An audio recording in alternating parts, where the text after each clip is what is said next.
What's up, nerds? Welcome to Nintendo Pow Block for June 23rd, 2017. I'm one of your hosts, Corey Dirrig, and alongside me, as always, the Nintendo... I don't know. Ed, I'm running out of nicknames for you. Edward Varnell. Woo-hoo! Ed. Hi. I'm so excited. Yes! I'm so excited. Super excited. And you know why I'm excited? Because Pow Block has its first guest. What? You know him. You love him. Heard him on NGR radio 30, 40 times by now. Okay. El Capitan himself, Ray Osorio.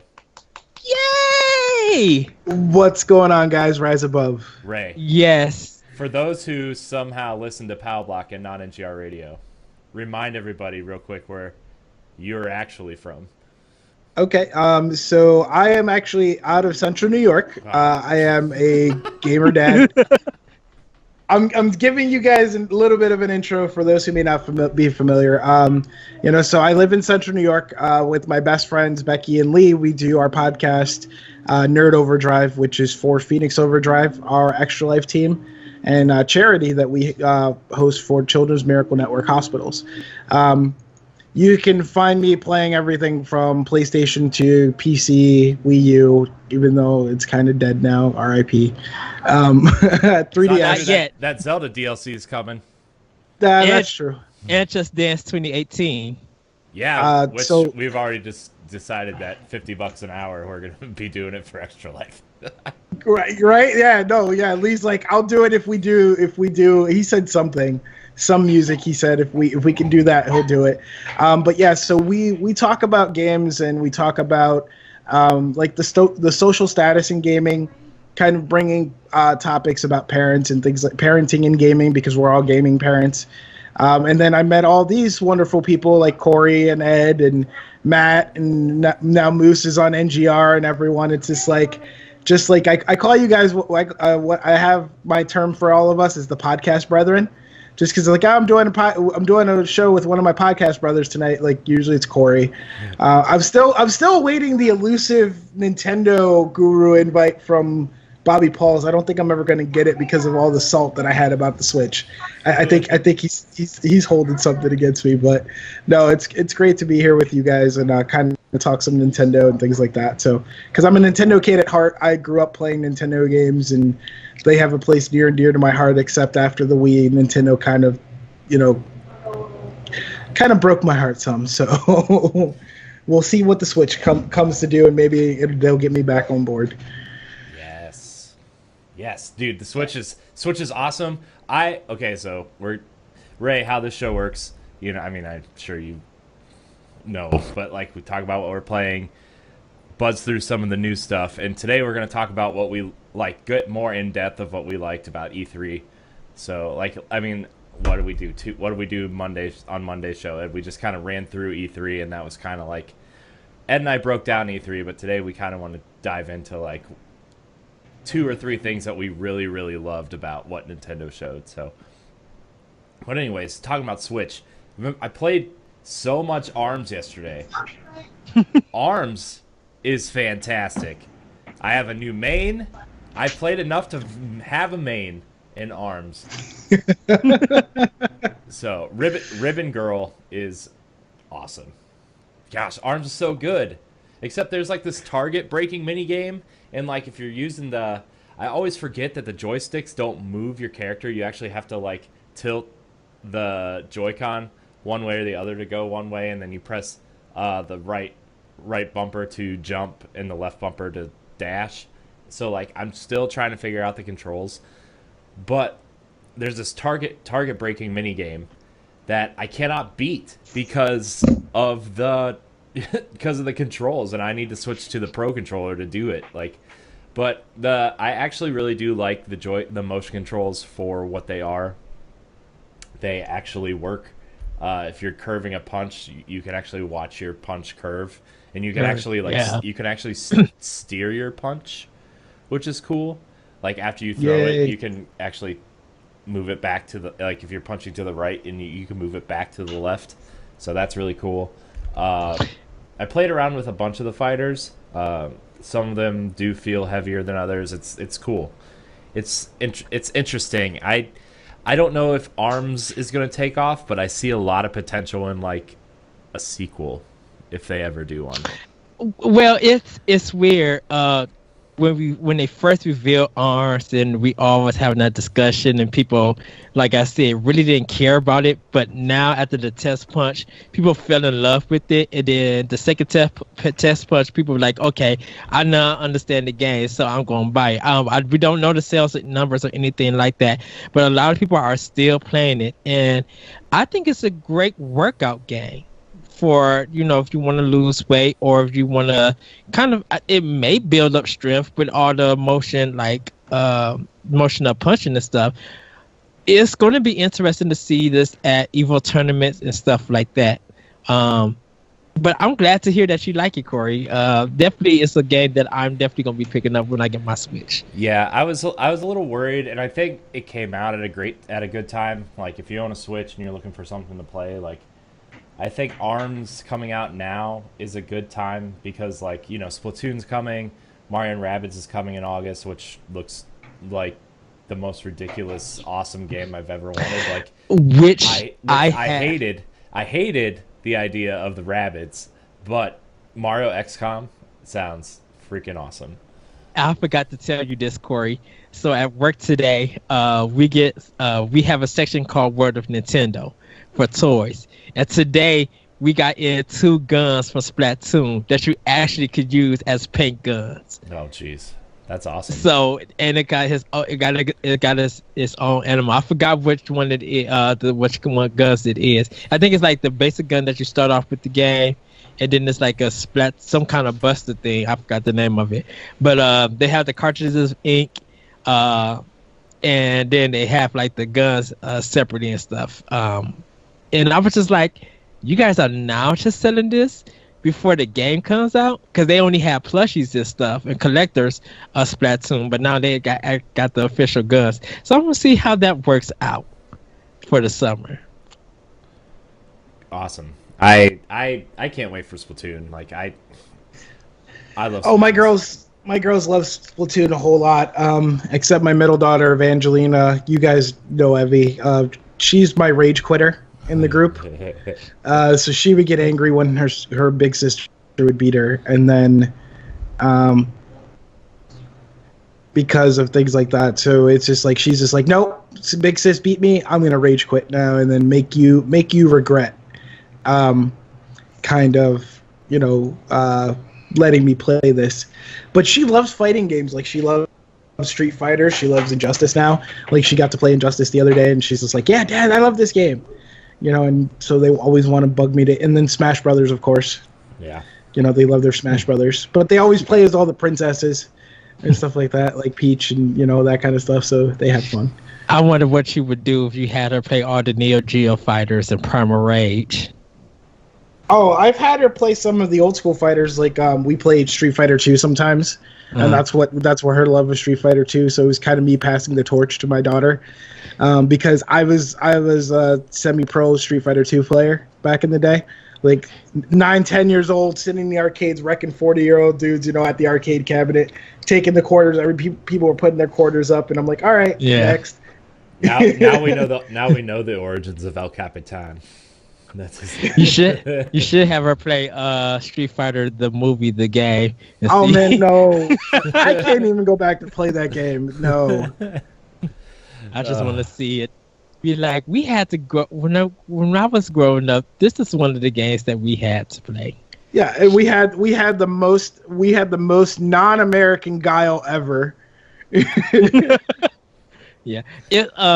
I was just thinking of Mortal Kombat 2. I still think that's one of the best games out of the Mortal Kombat franchise. It was so bad though when you played, because all my cousins were like Sega kids. So you go play it on Sega. The number one, the D-pad on the Genesis controller sucked. Oh, yes. Number two, the button layout was terrible. Yeah. You're like, oh, so I got to push these 2 buttons to do the same thing unless you had the Super Genesis controller that had the extra buttons.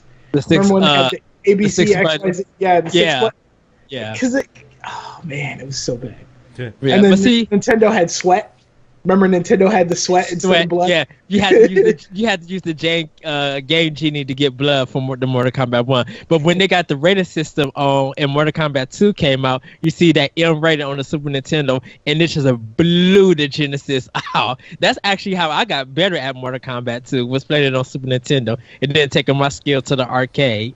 That was so good, where you was bad at arcade games, but you got the home console version, and you went back and used your home console skills to play the arcade version, and it worked. Arcades were the best. I miss the multiplayer brawlers though from arcades, like the Simpsons. Oh yeah, the Simpsons and Ninja Turtles. The Simpsons arcade and Ninja Turtles. Do you remember X-Men: Children of the Atom? Yes. Yes. So Ray, the arcade place that I go to, Galloping Ghost, you probably see him post on my Facebook page. It has the 6 button arcade one, so it has the 2 screens of the X-Men game. That's awesome. That is awesome. We're taking Corey completely off track with the gaming tangent. Matt's not here, and the tangents are still happening. It's all my fault. Well, speaking of playing Nintendo, because you're playing ARMS, I'm playing Dragon Quest VIII on the 3DS. And it's still good, like the PS2 version. But what I actually like about this one, they added a fast forward mode, a turbo mode for the fights, so it is quicker. It makes grinding faster, and I think because of Bravely Default having that ability to fast forward your fights and stuff, it makes combat, so interesting and worth getting into. So definitely for Dragon Quest VIII, it really is needed. So hopefully it cuts down my grinding time to maybe 45 hours now. I can finally beat this game. Well, second time beat this game, because it took me 65 hours to beat it on PlayStation 2. So yeah, but yeah. So we're gonna get into what we were playing so we can get back on track, so that way Corey doesn't want to murder us all. I never want to murder anybody. I just always, sometimes I fall asleep when I hear you guys talk about music on NGR. I just take a little nap, kind of like Matt did during E3 last year, or during the infamous Crota raid from last year. Yeah, that was funny because both Corey and I were both there. We're just like, is he still kneeling? He's kneeling, and then he was still kneeling by the crystal in Crota, in the main Crota room, and we're just like, okay. And then he woke up when it was all over. Like Joey, Corey, and I were talking still in the party. And he woke up like, what? We're like, Matt, what? You're still here? He's like, yeah, I fell asleep. That's happened to me. My friends, we were playing Tales of Symphonia on GameCube, and suddenly the characters stopped moving. And I'm like, okay, I'm doing this boss fight by myself. Both of my friends fell asleep with the controller in their hand. I'm like, really? We're all in the same room doing a boss fight, and y'all fall asleep on me. Man. Yeah, so Corey, go ahead and let's get this show on the road, so that way we're not taking up your time. And because I can sit here and talk about arcade gaming, classic gaming, retro gaming. I know. All day. You can do that in optional opinion. Okay, so there's a few news stories that came out after E3. Shocking. Stuff wasn't shown at E3. But the first thing I really want to dive into is, we saw the Metroid Prime logo, and they mentioned Pokemon on Switch. They came out with a quote yesterday in an interview, and, some of these Nintendo fan sites that post everything they hear, I kind of get a little hesitant to say things and stuff, and then some of these other bigger sites started posting this quote, and then, so I thought maybe we should discuss this, because we all know Nintendo is actually having a killer 2017, and games are coming out, and then actually Amazon leaked the release date of Skyrim for Switch today, which is November 28th, so that's another game I gotta prepare for, but somebody asked Charlie Scabeda, I hope that's how I say his name. He's the Nintendo of America Corporate Communications Director. He pretty much handles everything that Reggie can't, or Bill Trennan can't, from the Treehouse side. So during an interview, he said, "We've announced a nice lineup through this year, and next year we have some big games coming with Metroid Prime 4. To 2018 will focus around the releases of Metroid, Kirby, Yoshi, Pikmin, and the new Pokemon game that has been announced. We feel good about the lineup for this year and beyond." Pretty much saying that Nintendo is targeting a 2018 release date for Metroid Prime 4 and Pokemon and the new Pikmin game. Yeah. So, Yes. I mean, with that, I mean, I've never thought I would ever say this about Nintendo, and I've said this multiple times in the past month. Nintendo has way too much coming out, like right now, and way too much coming out in the future. Like, we have one big game at least a month for the rest of the year, and heading into next year. So, I mean, Metroid Prime 4 for next year. I thought for sure, Ed, didn't I not say this on Monday to you? Like, Metroid Prime is probably a 2019 holiday game. Yeah. That's what you said. That's what you said after E3 when we were on the show when we did the like reactions to E3. You're like, yeah, that's probably a 2019 game. Yeah. But I feel like it's gonna come out in 2018, unless we see, because at E3 they'll probably have a trailer, and hopefully Treehouse is playing it again, and they announce the date. If they don't announce anything, and we don't get a direct for 2018 for Metroid Prime 4, then we'll definitely get it sometime in 2019. We won't get it for holiday though. I think we'll get it for spring or summer. Because I wouldn't know what's the right time to release a Metroid game. November. I mean, it's or October. It'd be where the Mario game is this year. Like, because you look at Pokemon, that's going to be their November game, right? Obviously, Pokemon comes out in November. Every time they announce one, it comes out like clockwork in November, right? So they want that big October game to lead into November. But I think you want to separate those two heavy hitters.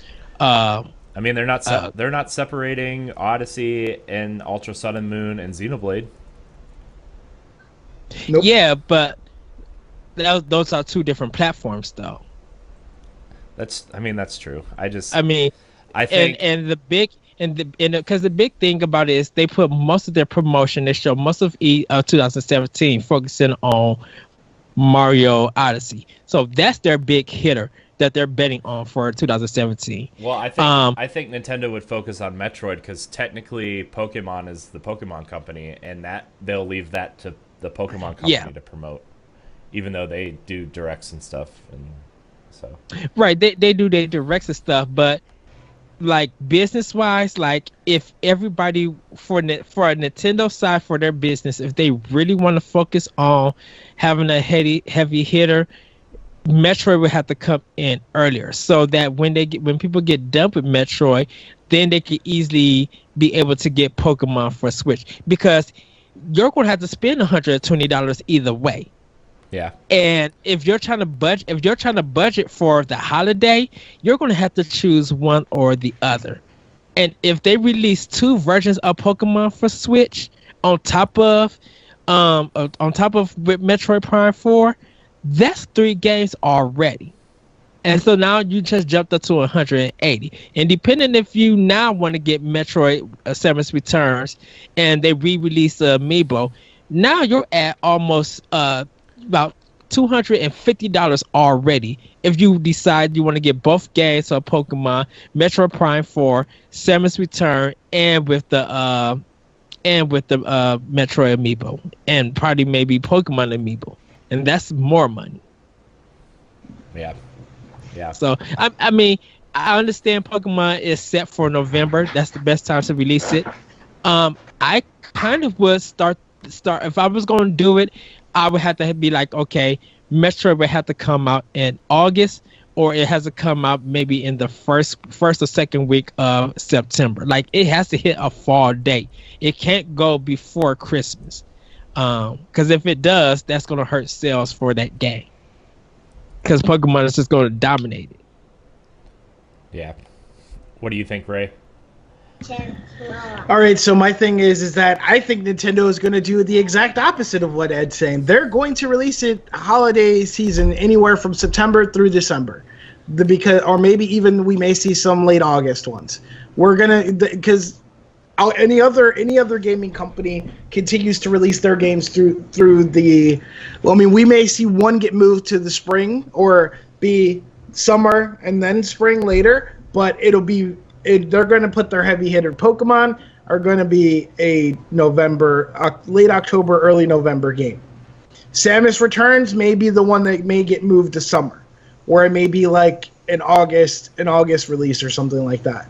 But you're going to see, those games, they're still going to come probably in that holiday window because that's when Nintendo usually does it. And right now, by then, I really hope they have their supply constraints figured out, because that is something they did recently apologize for, stating that starting with Splatoon, they will go ahead and they will have it to where. Sorry for the background, by the way, guys. They will have it to where they're going to have a lot of bundles available for starting with Splatoon going forward. So hopefully, once Nintendo gets that figured out, then that'll give them the ability to be able to move more hardware via the software and things like that, because they do have a lot of releases, like Corey said, set up for 2017. It's 2018 that's going to be the mystery factor on how successful it is. I think because isn't it rumored that I think Apple's iPhone 8 and the Switch somehow uses the same chip or something, some kind of chip or something that they both use. I think they use the same supplier in terms. They use the same They use the same basic manufacturer that makes not so much makes the chips but assembles it all. So they have to do it within cycles. Yeah. So because I think Apple has, I don't know how much. I don't know if Apple paid more than Nintendo for that to happen. But they're the ones that got most of the production over the Switch. So that's why we don't have more Switches coming out. And I think once iPhone 8 releases, I think the production will ramp up. And they'll probably be like 3 times the production. So we'll be getting more for the holiday next year. Yeah, I really think Nintendo has always been the, quote, master of supply constraints, right? So but this time in terms of, it's a different situation than the Wii, but it's similar, right? Because Nintendo is still giving us something to be excited about, 6 months, 12 months, 18 months from now, still, to where people who don't necessarily get one, today or at the holiday or maybe even next spring, I feel like they could bundle Pokemon with it. I don't think they want to bundle Metroid with it because I feel like they would be concerned that, they're not. I guess what I'm saying is they can afford to lose money on the Switch if they bundle Pokemon in it, because they're going to sell way more Pokemon than they are of Metroid. That's just a fact, right? But, I think releasing Pokemon in November for Black Friday, for bundles, that type of reason would be smart. And then Metroid would be, I don't know if you would put it in October, because October is really a heavy month of, third-party stuff for other consoles. People are trying to wait. That's why I said August. I think maybe they would try to put it out in September, August, September realm, beginning of September, kind of where Destiny or, where Shadow of War originally was supposed to land, that kind of area. Or they would just push it to spring 2019 where, there isn't as many third-party games, where people seem to be competing for first-party titles. So, I could see it slip into early 2019 if whatever he's saying, we're aiming for 2018, if that slips, right. I could see them releasing it in the February, March area where Horizon and Zelda kind of landed. Because I could see 2018, if let's say they do a direct for Kirby and they do a direct for Yoshi, or just do a direct more information where we get some dates. I can see Well, Kirby will actually have to wait to the fall because Kirby sells around the holidays big time. Like holiday releases for Kirby for Christmas time sells huge. I would probably say what would be good for Nintendo would be maybe get Pikmin out for the spring, maybe like in April. Hit Yoshi in like July. Do Metroid in September.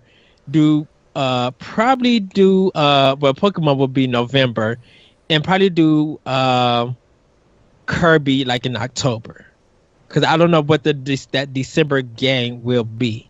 But if they get enough Kirby's out and the word is out, if you get Kirby before you get Pokemon, both would sell well on Switch.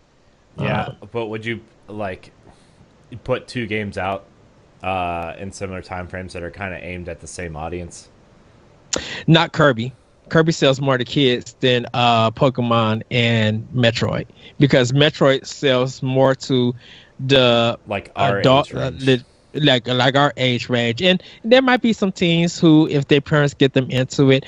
Kirby sells a lot during the holiday to a lot of kids because they do come in, and if they can't get it on 3DS, they will ask their parents to buy them a Switch to get Kirby. So that's a system seller, and there's a game attachment to that system. And then Pokemon, it's just a whole range of kids and parents getting it. Yeah, plus we have to consider like the games that they haven't announced yet. Like, they've announced 3 big multiplayer games for Switch this year. You got to assume Smash, it will probably be, if we get like a December Direct, like Smash could be the December Direct for next year, you know? Like, maybe they'll end with like, hey, here's more information on Kirby and Yoshi if they're coming earlier in the year. Although I think you would want to spread Yoshi and Kirby out somewhere in there. But like, you know, if we get more information on those games and end with a Smash announcement, you got to figure Smash might be some big multiplayer thing next year. So. Yeah, and if Smash does come up the Switch, I think Smash would be a good fill-in for that system to make sure that there's not a long release of waiting time of a game. Yeah.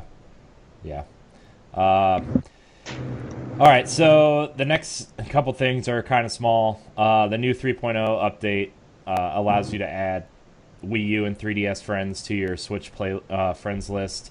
It allows you to use the Pokken Tournament controllers, and it allows you to use... There was a third-party GameCube adapter for the Wii U, and it allows you to use that for GameCube controllers, which is cool.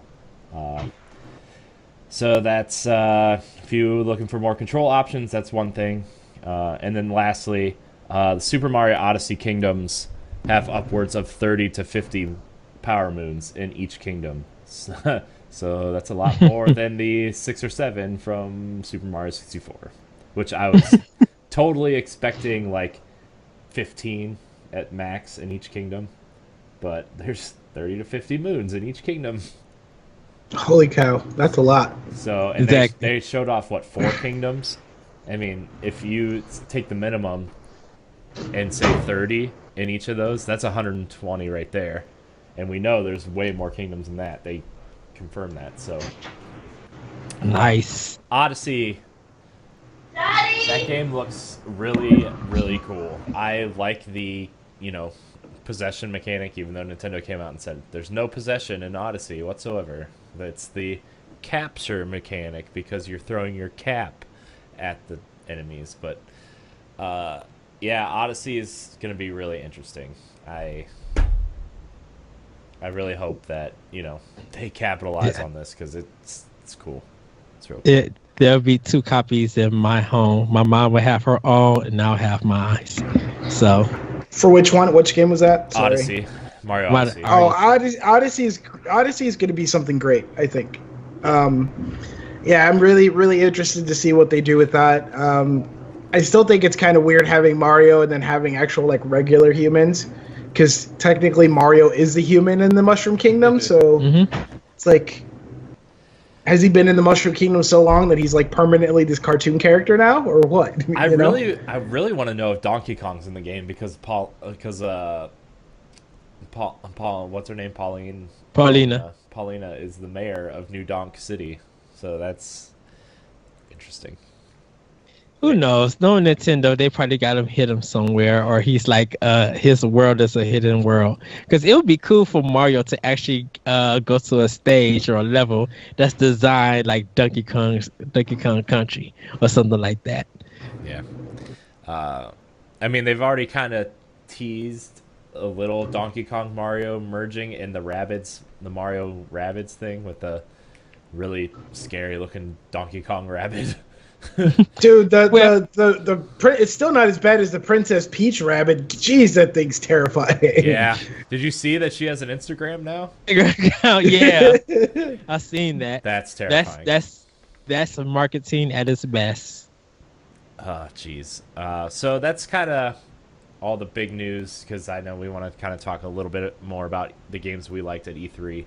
So, got a lot of cool stuff from E3, and I just kind of want to talk about like what our 2 or 3 favorite things from E3 were.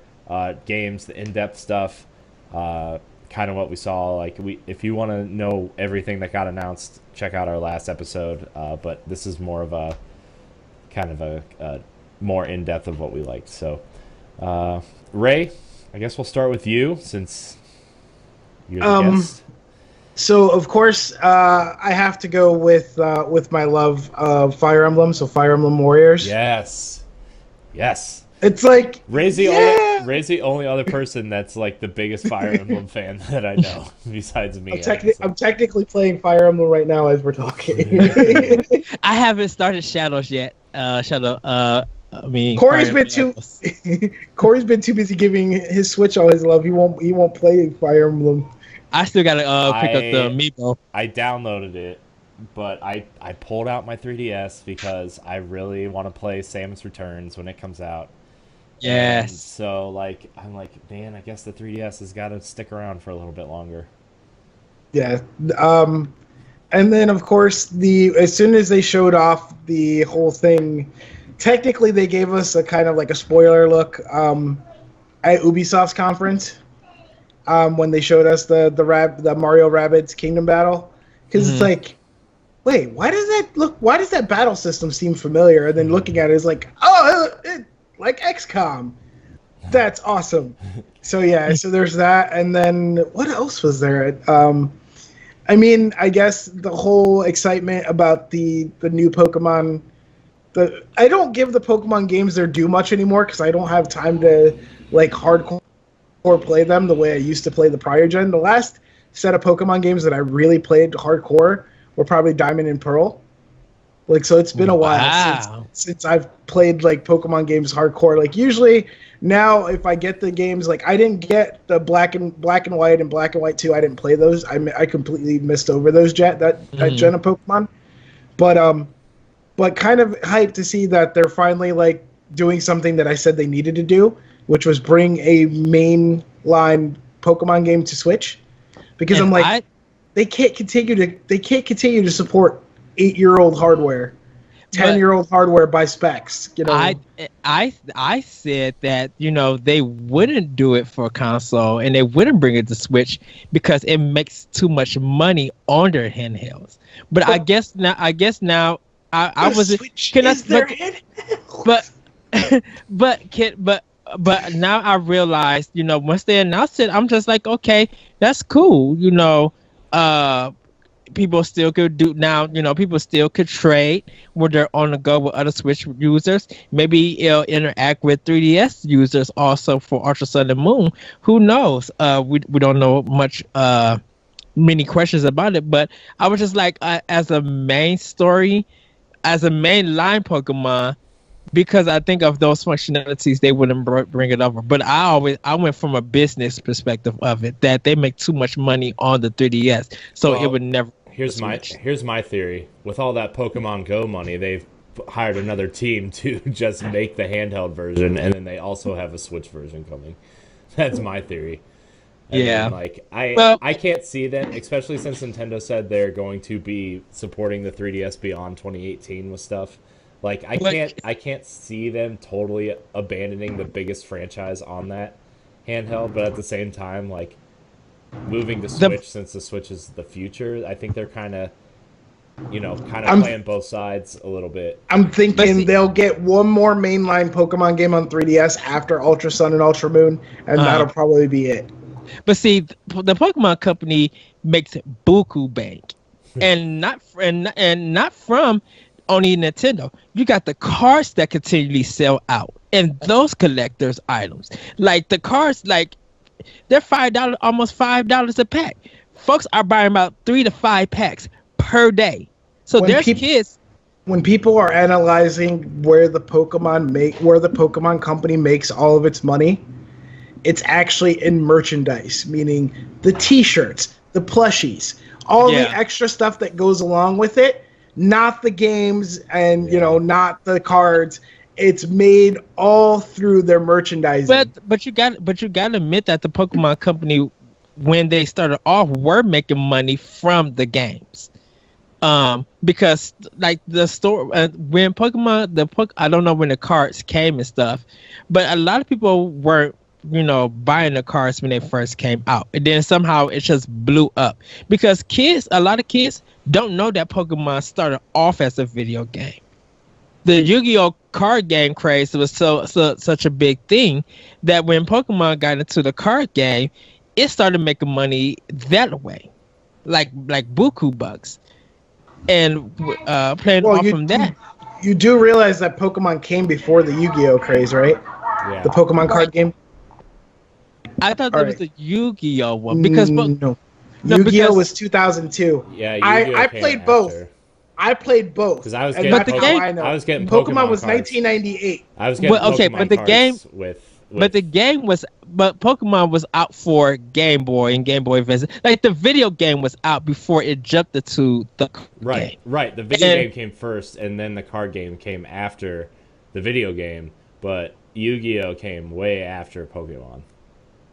See, I thought it was Yu-Gi-Oh because I think since Yu-Gi-Oh was a card-based anime, I think the popularity of Yu-Gi-Oh like propelled the Pokemon cards. But because I do know the cards came before because I remember I have that whole set sitting in my parents' basement somewhere of that original set, and the boxes still say 1998, 1999 on them. So yeah, I'm really interested to see how they do Pokemon on Switch. I hope it's not another Gale of Darkness situation. I enjoyed that game, but that was not a quote real Pokemon game. What I really want is Pokemon Red and Blue 2 for Switch. That's really what I want. I think they need to start small and then add on because they've never made a console RPG before. So bringing Ash back. I mean, I don't even care about that. Like, just like, you create your avatar guy and you run through a big, huge 3D model of Pokemon Red and Blue, but like make it more in depth, make the towns bigger, make more objectives. Like, it's got to be a full-fledged 50 to 60 hour RPG in terms of the story length, and then you do the end game with the breeding and the fighting your friends and all that kind of stuff. Well, I think they'll have more to do like cinematics and more voiceovers and stuff like that. Yeah, because of the Switch. Yeah. So yeah, I mean I think that's what they got to do. I think you start small, and like my dream would be for that Red and Blue, because that's I mean that's what we all started with, right? Was Red and Blue. So like, and I have such an affinity for those Pokemon and those. My team. I still have my red cartridge sitting over there with my team, and it's just. You better find a way to back that up, Corey, because that battery's not going to last forever. I mean, it's probably already dead, but like I have it on my 3DS. Like I have bread on my 3DS. I forgot to tell you, Corey. Boo for red. Blue is where it's at. Well, I was Team Blue. I mean, I have all three of them. That was just red was the one that I got all 150 on. And I'll be the fact checker here. So, Konami launched the Yu-Gi-Oh trading card game late 1997, and it came to the United States, well after that. because in 2002, Upper Deck was publishing it here in the United States. So that's when we got the Yu-Gi-Oh craze after the anime. But the Pokemon trading card game actually began in 1996 initially with a short release, but then they basically redid it in 1997 and 98, like revamping the trading card game. Yeah. So technically, Pokemon did come first. Come out first. Did it come to America in '96 when they first did it, or it was just Japan? I think it was 98. I want to say because like I remember because Wizards of the Coast, who also does Magic, were the publishers in the for all territories outside of Asia and Japan for it. So that's when I remember it came. And then there was a big thing when the Pokemon Company actually took over publishing of the cards in 2003. And then that's like the same thing that happened with Yu-Gi-Oh, where Upper Deck did it through 2008, and then Konami took it back over from Upper Deck because there was a big lawsuit and all this other stuff. Right, because the cards for Yu-Gi-Oh says Konami, like in like the bottom right corner of it. Yeah, they did say Konami, but before they were published by Upper Deck, and Upper Deck was, yeah. And actually, as of 2009, the Yu-Gi-Oh trading card game is the biggest trading card game by the Guinness Book of World Records, selling over 22 billion cards worldwide.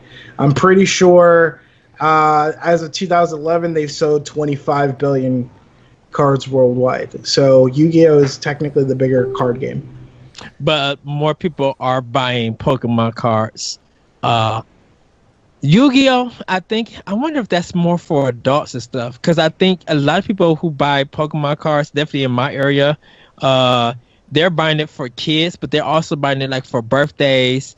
They're buying like the big collector sets, and not much Yu-Gi-Oh stuff moves out. I think the only merchandise there is out for Yu-Gi-Oh is the cards. I think the thing too is that Pokemon sustained its popularity, whereas Yu-Gi-Oh was more of like a flash in the pan style thing, at least from my experience. Oh, it's still very popular. I mean, like, it's just a matter it has its core fan base, but I feel like Pokemon is adding more fans every day because as more kids like become Yu-Gi-Oh more aware, has its hardcore, like, you know, it's the same thing as like, you know, like other anime stuff where like, you know, Dragon Ball has this wide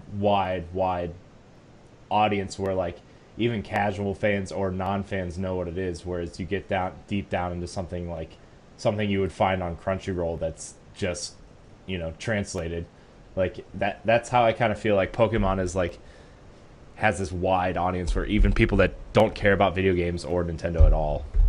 Yeah, the big thing about the Pokemon trading card game is that you don't have to be a fan of actually playing the trading card game, because people like to collect it just because they like to collect their favorite Pokemon. That was me. Whereas Yu-Gi-Oh, the more of the people actually buy and play get the cards so they can play the game. Play the game, yeah. You know, whereas Pokemon, you're like, oh, I'm a big Magikarp fan, let's say, so I'm going to collect all the Magikarp and the Gyarados and the Mega Gyarados and this. And, oh, Pikachu's kind of cute. I'll collect those. And, oh, I like this and I like that. And, so you start finding your favorites, and then you start collecting those. Whereas Yu-Gi-Oh, it really doesn't, like, it's not really worthwhile to collect just to collect them. Yeah. Mm-hmm. Yeah. So I remember, before we move on, I remember when I was first doing Pokemon cards, I had 2 starter sets of Series 1, and I traded a sealed starter set for a foil Charizard, Blastoise, and Venusaur.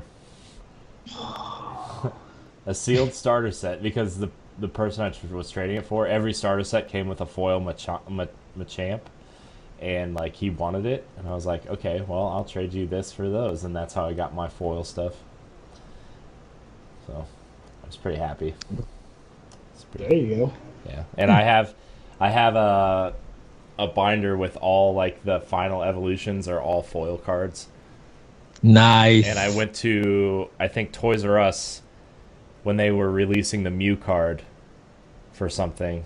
I think if you bought like $20-something worth of Pokemon card merchandise or something, you got the Mew card or something, like way back when. I don't know if it was Toys R Us or not, but I have a foil Mew card sitting at the end of that binder, and that was like, all right, I'm good. So, but okay, so back to E3. Yes. I was really impressed that, I mean, like the Kirby and Yoshi games were cool, that, you know, to know they're coming, but I was really impressed that Nintendo went out of their way to say that they were being built on Unreal 4, and to be like, look, we're using this so that, you know, people can know what they can build with with Unreal 4 for our system, you know.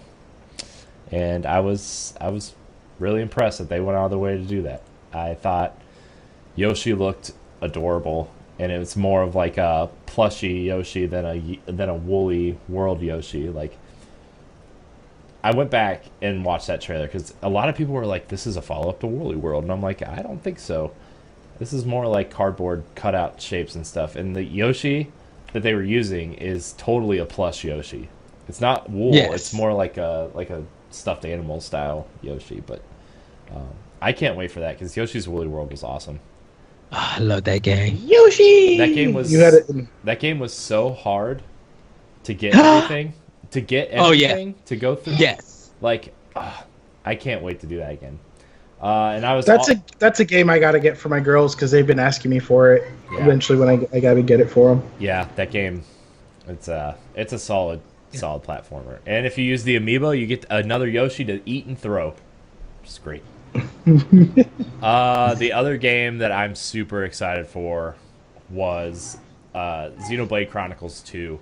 Yes. Totally giving off Final Fantasy IX vibes, and I want to see how they merge the storytelling from 1 and the giant world from 2, which is what they said they're going for. They hired new writers, and it actually came out today in an interview that Tetsuya Nomura is designing characters for Xenoblade Chronicles 2, which is crazy that Square is involved in this game. I have got to get an art book. If they put out an art book, I have got to get it.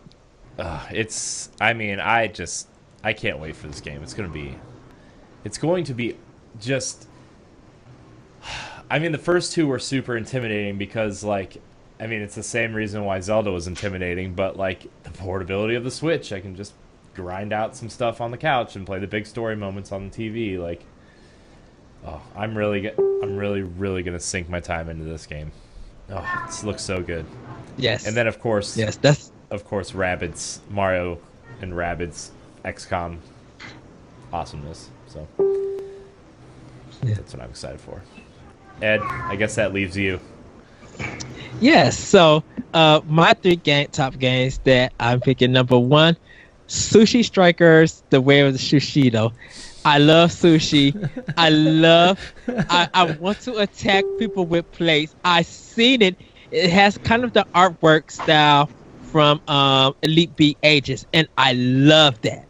So I seen this game, and I flipped, and I yelled, and I was just like, what is this crazy wackiness? Because I love when Nintendo is being wacky and creative with some of their games, and this is literally up my alley. Like, this is a day 1 purchase for me. Like, and it has kind of like an RPG element, and I was just like, this is all me day 1. I don't care if anyone want to be negative about it. They don't plan on getting it. I need this game. Like I seen it, and I was just like, yep, day 1 for me. Just, you mentioned sushi. I could hit people with plates. That's my kind of game. Another one is Metroid Returns, Samus Returns. It really mixes Team Ninja, Other M, and like a fast-paced Metroid game, 2D, together. And plus, I didn't finish the Game Boy version. I'm gonna get yelled at. But I really can't wait to play this game. It looks like they added a whole bunch of new stuff, and so I'm really excited to see what is coming along with that. Those melee finishers. Sorry to interrupt with one thing on Samus Returns. Like, I know a lot of people are gonna say, why aren't you excited for Metroid? That's all you clamored for on all of your shows for like 3 years, blah, blah, blah, blah, blah, blah. I'm like, well, okay.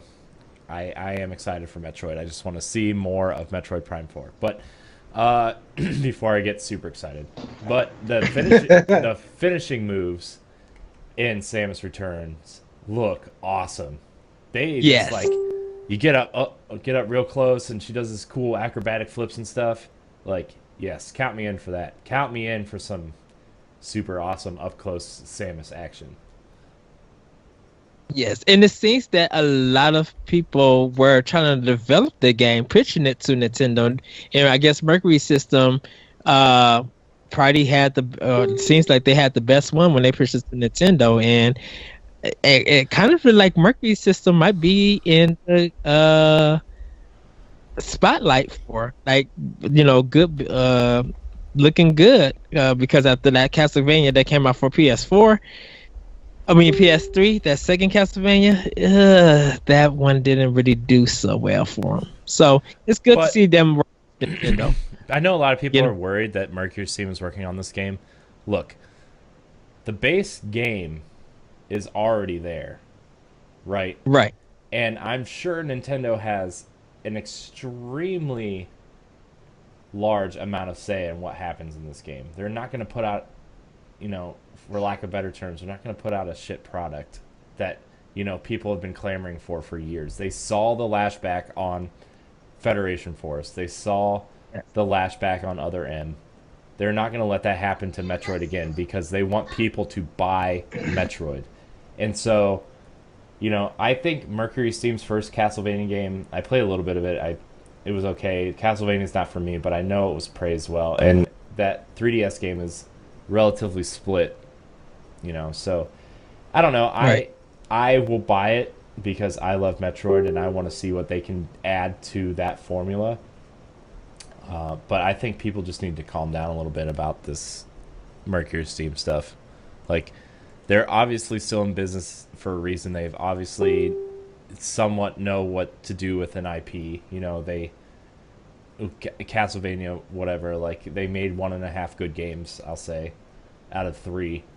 So, and their idea was interesting. So they have good ideas. So, and with Nintendo's oversight and not lack of Konami's oversight, I think they'll be fine. And I think that after Castlevania that PS3 game came out, that sequel, I think Nintendo and Mercury System probably been working for years to get that game to make it what it is now, because for them to show it now and for it to be out September 29th, like be out in September, that's, y'all been working on this game for years and y'all really kept it under wraps. Mm-hmm. I'd probably say like 2 years they've probably been working on this. Yeah, but shoot, nobody's been talking about Mercury System after that Castlevania game came out. And that's almost, maybe 4 or 5 years? No, that's a long time. I mean, that's like a whole... that's like last gen, like PS3, like what, PS4's been out for 4 years, and it came out that summer beforehand, right? So... Yes. 2013? I think so, yes. So but my last one is definitely...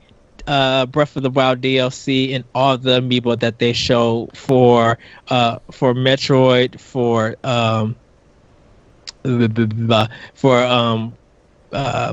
Breath of the Wild, and I think Mario Odyssey. All that amiibo looks just fantastic. But that Breath of the Wild DLC just looks so good. I can't wait to do the trials so I could get.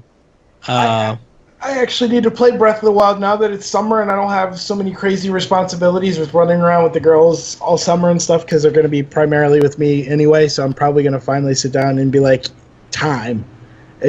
Mm-hmm. Yeah. But I love what they're doing. It looks very challenging.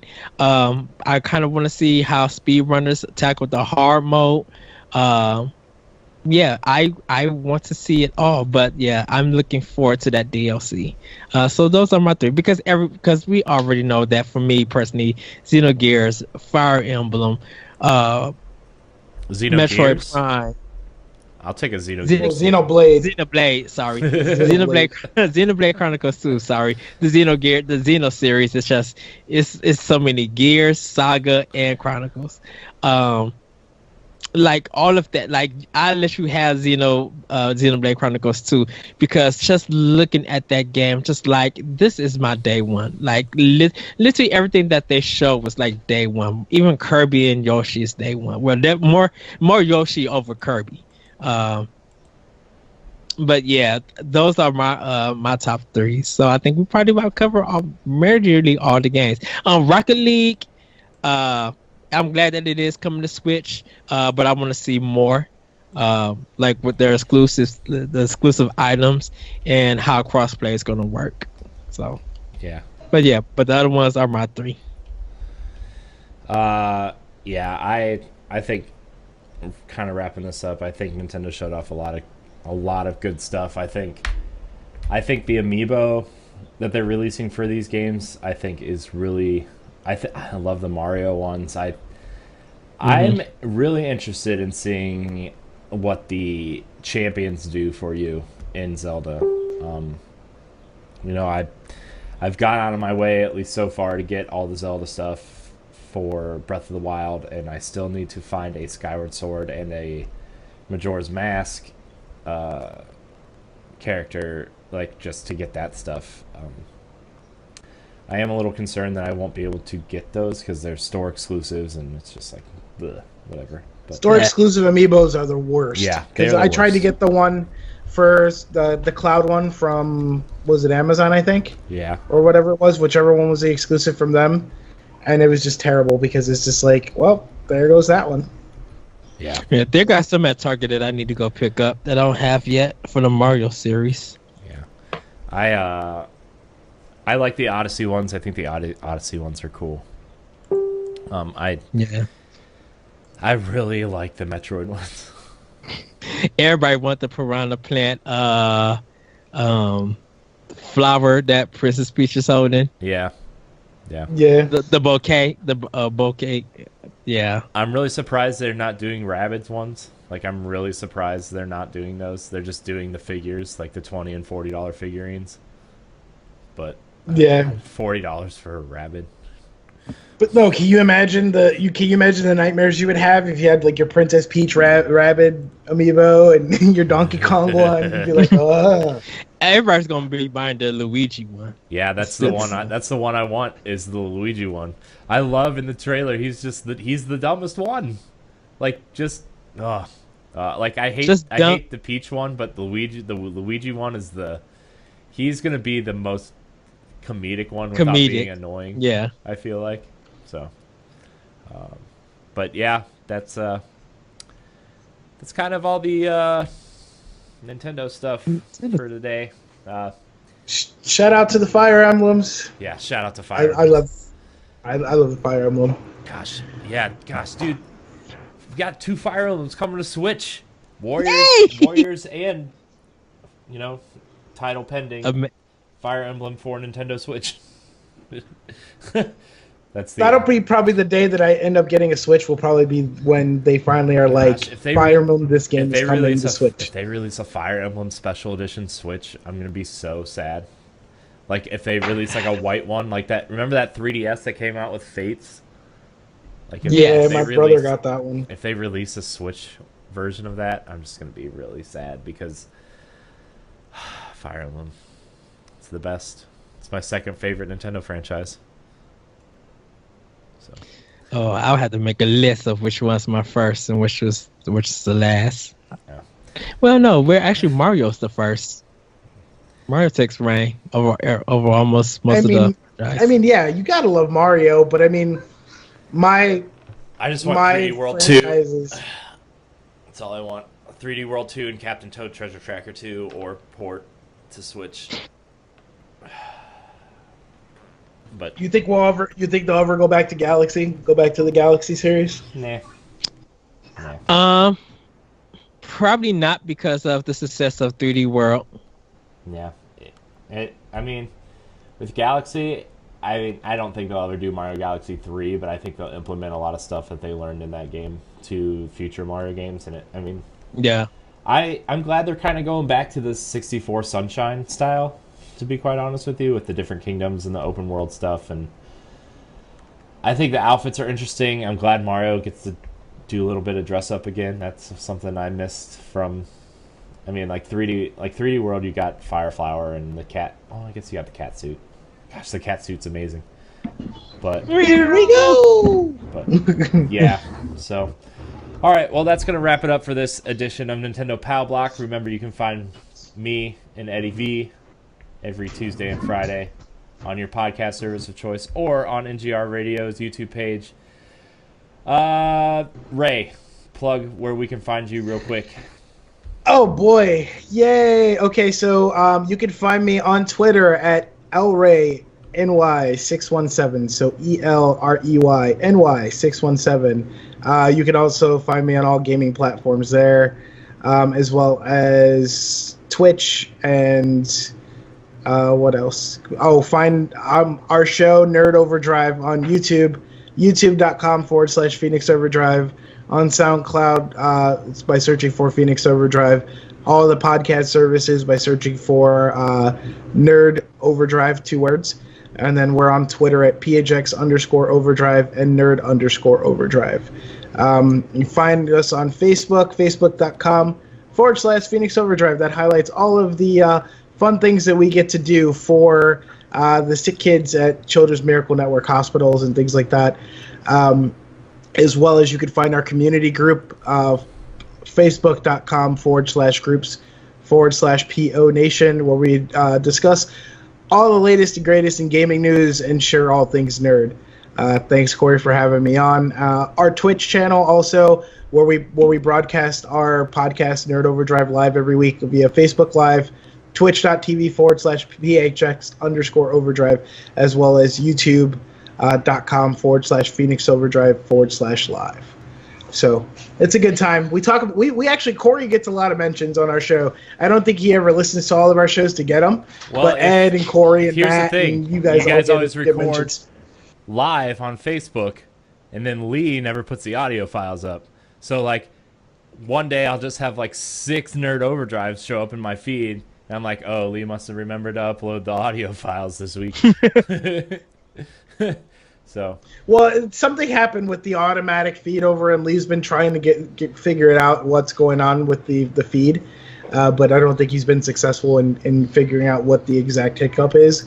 And so finally, when he does get it working, finally it'll upload like 2, 3, 4 episodes, and then it'll stop working again. And then it'll end up uploading like 3, 4 more, and then it'll stop, and it's like, ugh. Yeah, I mean, I love you guys. You guys are the kind of, I met all of you guys and Matt through, like, I think it was like episode 20, I think, was the first time I watched your live stream. And then, we all just kind of became friends after that. And then you were nice enough to invite me on your show like 3 or 4 times. And, well, we still need to get Becky and Lee back on NGR. Becky needs to come on NGR, first of all. And then, yeah, you should do just a super show, get all of us all at one time. Yeah. And then, yeah, that'll be a lot of Nerd Overdrive there, definitely. Yeah, we'll get that. Gosh, that's going to be a 6-person episode now. Like, oh. He's like, no, Mama, no. Yeah. Careful what you ask for, Lee, or Corey with Lee. Dang. You have to be careful what you ask for with Lee. No, it'll be because you're aware. You're aware. Oh, jeez. Yeah. Remember the episode where he wore the Superman underwear? That was... Exactly. That's what I said. Be careful what you ask for with Lee, because then you get surprises like that. I need more Lee in my life. Ed, where can we find you? You guys can find me on Twitter at ThatRetroCode.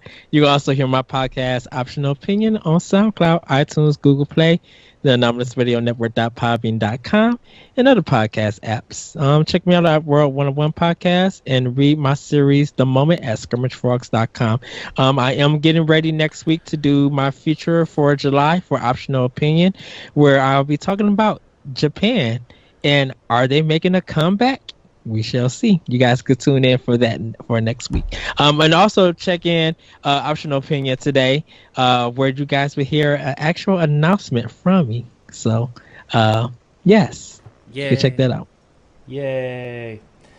Well, you can find me on Instagram at CoreyNHD, Twitch.tv, where if you're watching live right now, twitch.tv/CoreyNHD. You can find this show every Tuesday and Friday at 10 a.m. on your podcast service of choice, or on ngrradio.com, or on NGR Radio's YouTube page. Also, if you're watching live on Twitch right now, stay tuned. We have 2 new special shows coming up. And if you aren't, well, check out our YouTube page and you'll find them there. Remember, you can find me.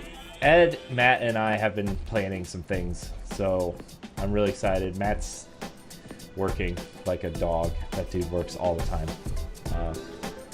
But you can also find Matt on John's Brew Review. Also, if you want to hear more of Matt and listen to NGR Radio every Monday at 10, find me there. Ed's there sometimes. Ray's there sometimes. It's just a good time. Anyways, yes, that's quite the outro. Thank you so much for watching. If you're watching live on Twitch, stay tuned. Bye, everyone. Bye, guys. Rise above. Woo! Music